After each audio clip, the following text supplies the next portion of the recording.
the first to know. Nsem-Pii TV. Let's zoom straight into the Western region. With the mobile Western region, now the running mate for His Excellency Dr. Mahmoud Bawumia, Dr. Matthew Opoku Prempeh Aproboya Oko in the Western region. Anopei ordinary firmu ewo elubo. Na wane na munua na ewia ekwa anwumre ni mu opie mu ewo the Nsem-Land, Nkroful to be precise. The birthplace of Ghana's first president, His Excellency Dr. Nkrumah.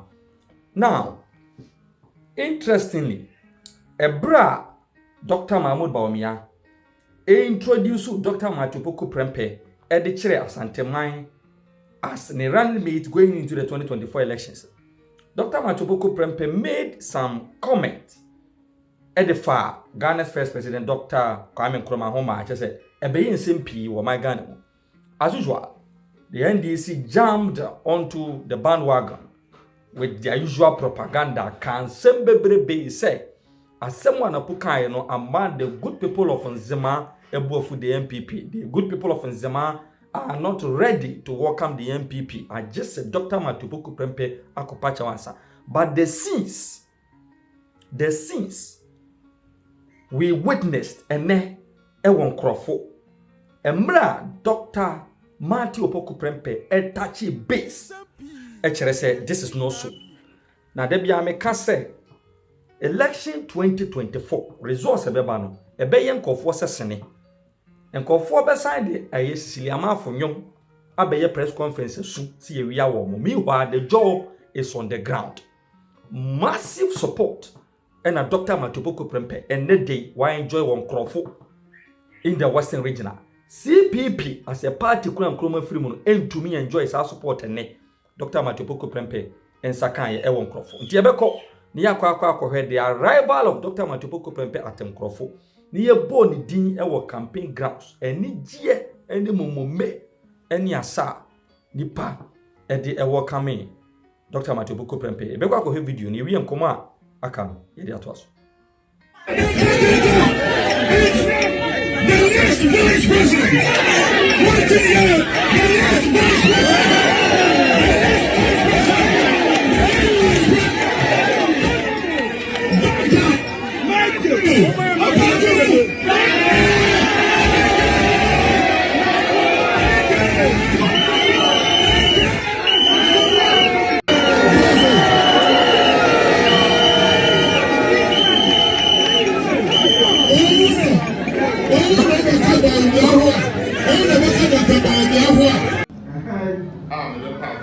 Yo. Make come West is say no me come. Yo. And I see the last chair. I say mo kwa me Nkrumah. Yo. Adwuma na do abaye wo Ghana. Abenpie na wa ma Yo. Sorry. Yo. I say chere say efficiency Ghana. Abaya bako. Say me na Napo for abaya. Na adwuma na ahye wo Ghana. Yo. Abaye ahye. Na no krani. Say oye mami na ye papa. Yo. Na wo ba ebe wiase a. Wo bom pa ye dem ase opa no emeye enche. Yo. Etikaje kwani say abaye bia ba na o twa de oba ye so de bi ka wa. Yo. Abaye do be bia no. O say oye papa che de wo ye. Yanko lawyer Kwame Adofo. Lawyer na pay mate. Say minim say wonim de ekoso fa ambulance ya ekokra efie bi atwa mu NDC abre so. Ma asem no yedi ho nkoma kopie mu e wo high court eguso ho a. Appeals court na ekoma asem no kwaye bibie ho. Na enei Attorney General me hu say obe file was Supreme Court because one thing was say. I copy more Supreme Court to our file na then ebe koso. And I'm a mention, I'm a chief for no help for you now. What matters? Me say, Court of Appeal make a decision. Now say, one year when you are next level, a Supreme Court. You see, I could be Supreme Court no. more maybe a friend by still from 6. So beyond Fana no Asemra. Normally, what would do a pico, you know, when your mouth first, you say, for what's them tia would the Abba say in the Mano for good class house. Efabra na ukope layer several respondents, no. In this case, Rebbe at force and Mr. Japa. Omoni ebe several more. Yes, several more almost 21 days. Says almost so I don't want to year back. And she only baby now the court as a date. Obe from you now so be amara. And she copy na court say oh we for be so the can normally will be able to Debbie. Na court set date for judgment. They say no the money here difficult to predict when any say court no vacation on about October. The name said this will be one of those special cases. I am panel judges before October.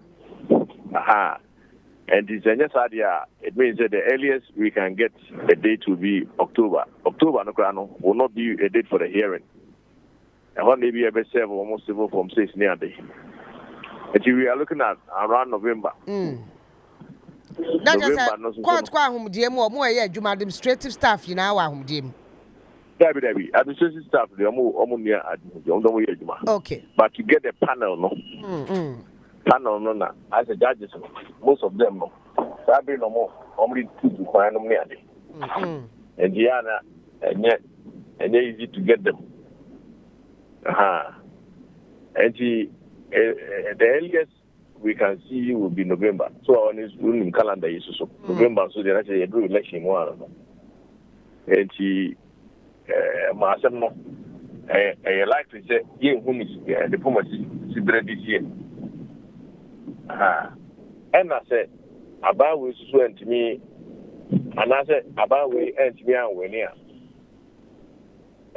the case will become foolish case. And it means whatever has to happen no will depend on the election. And I saw what happened? And the calendar no money difficult to predict the outcome. Now, but who grounds of appeal? Appeal, no, my who grounds of appeal, no. Now, me before crowd, who grounds of appeal? No, my kind judgment, no. The kind judgment, baby, you only party from each other, no. Majority, no. No position, they say. At two forcing, no. In the course of his work, meaning say he had authority to do what he did. There will be a friend in law. Your friend said official duty is presumed to be regularly performed. I mean, kind of you say. So, Opa buying home. That's a pass off the birth certificate. That's the issue. Amawa. It is presumed say your details on your birth certificate is correct. Yes, I'm go issue now. Similarly, it's presumed say not all authority to do it. So better. Nah, no authority so better. But there was a problem with that thinking, and say there will be a friend of lawyers what here capacity. And what is that? The attack has a capacity. Essentially, it has a capacity. The etc. and say uni authority to do your claim and so you know. All those in line of your duty. Yes. There will be a kind of capacity. Capacity need teaching one and say uni authority.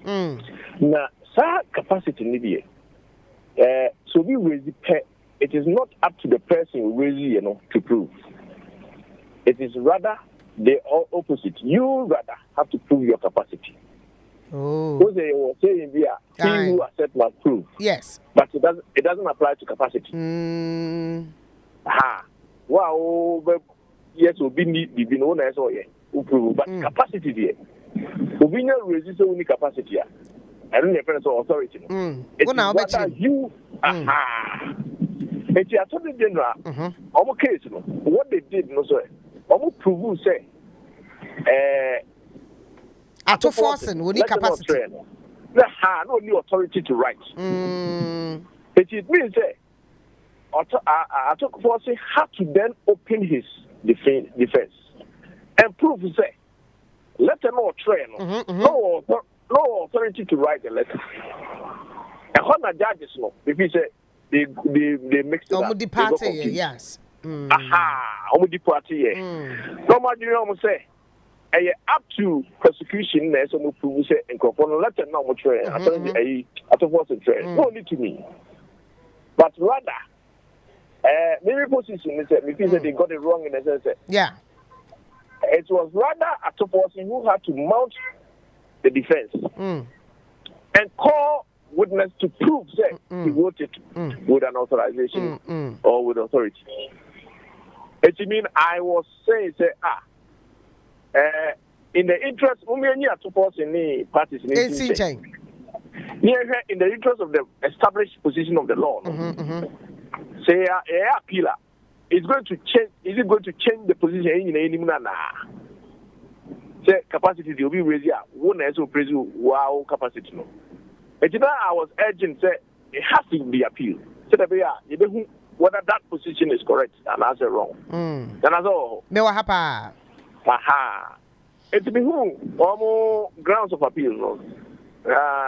I was not surprised. Not something like that is wrong. Because we have grounds of appeal, no. One, no. Or say prima facie case, or say exactly. Appeals court say they could not establish that. No.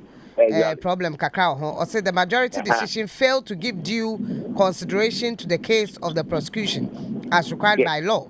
In the determination of whether a case has been made for the accused to answer. And I. Thank you.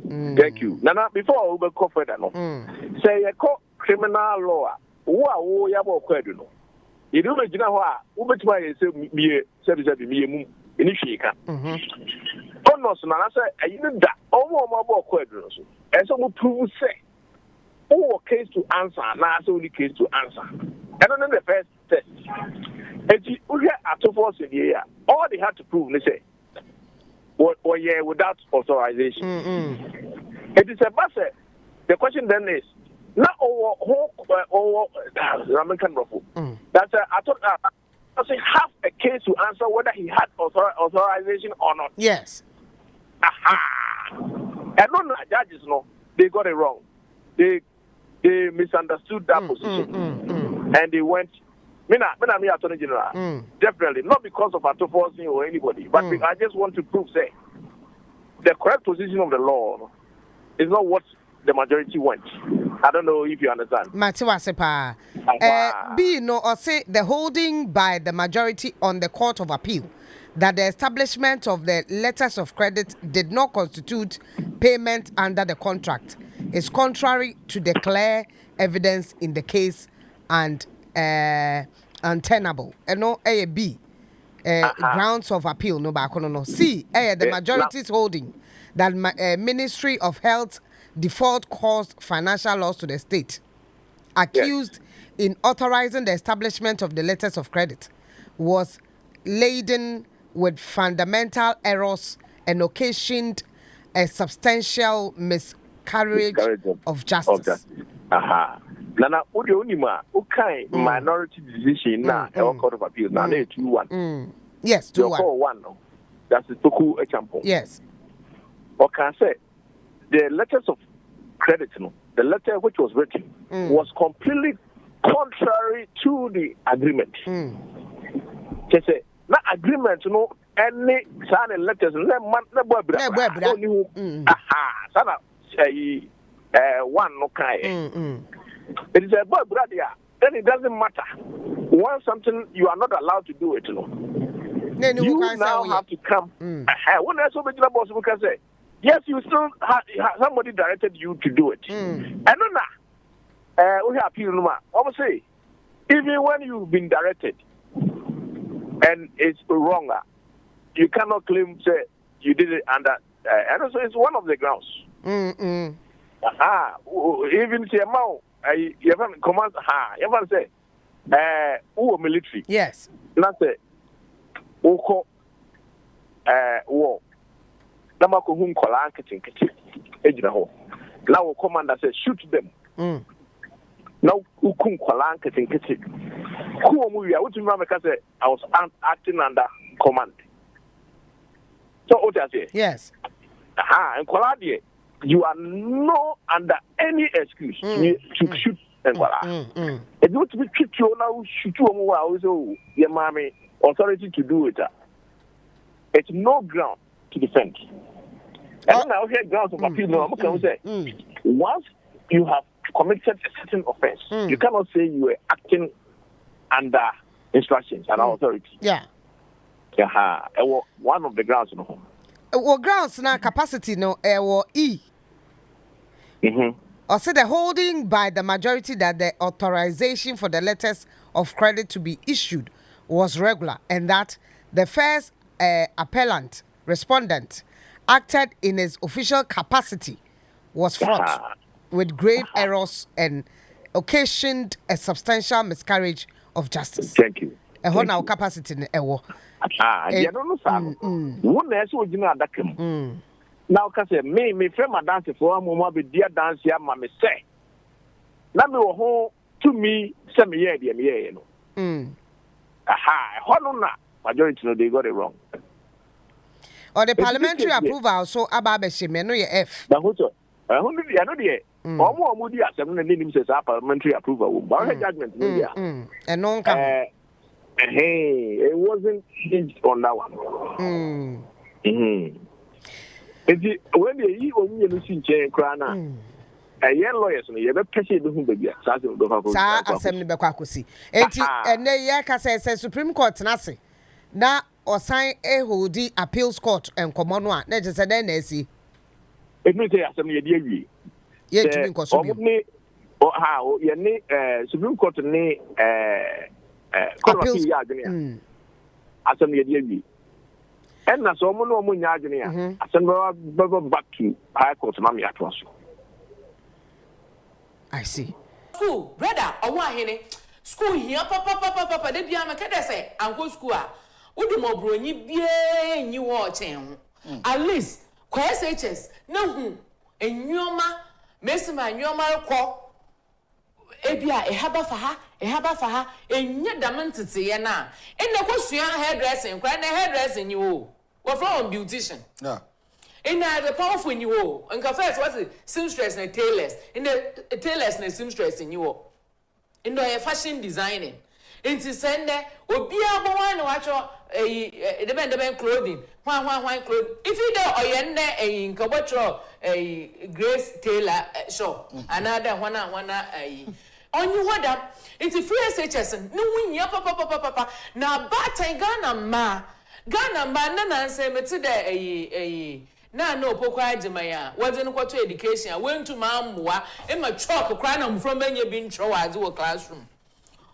oka come here to us all about women development wana fan e ma mama wanda da ho yenyi Ghana ha na wo fa ne de DKM wana Nkroful wi Nkroful nyinya stroke ye wo Ghana ha Nkroful nyinya stroke Nkroful wi under John Mahama na moya me da papa sisi a John na nkasa system na etwem John embe ya papa na efi Ghana ha yenyi John embe wa Ghana ha nso ya mo wa there NDC for ase akafa John time by this time John Debbie. Get to Montia John, do Debbie, I then here for John. Yes, I had about that John, down.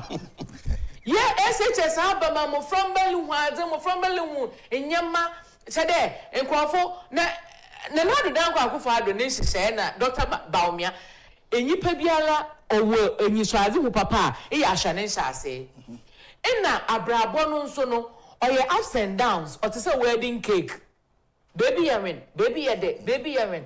Next chance is say yan another down Kwaku father this shase. COVID na Ukraine and one war ibe fem nesha hawa. Papa adodan Kwaku father nyimzinyi And the Dr. Mahmoud Baumia and Mamma and one of my MPP and MPP for your mobile. Once you say, I was out to a queen, my Waliano. It's sharp. Or you saw. No day, Yamaha Quenya, and Magana no Yachiado. Ghana Yachiado, because the MPP and Mayan Chiado, Nasa Johnny, or Kafa Ghana for Kafa Johnny, or the best Ghana Hebima. Ghana for cost of our one, I'm say, Molishamane pay. Cost of for no was seeing them today, Nipo to time run over the Namegu. Malamakam. Because, and I'm not saying into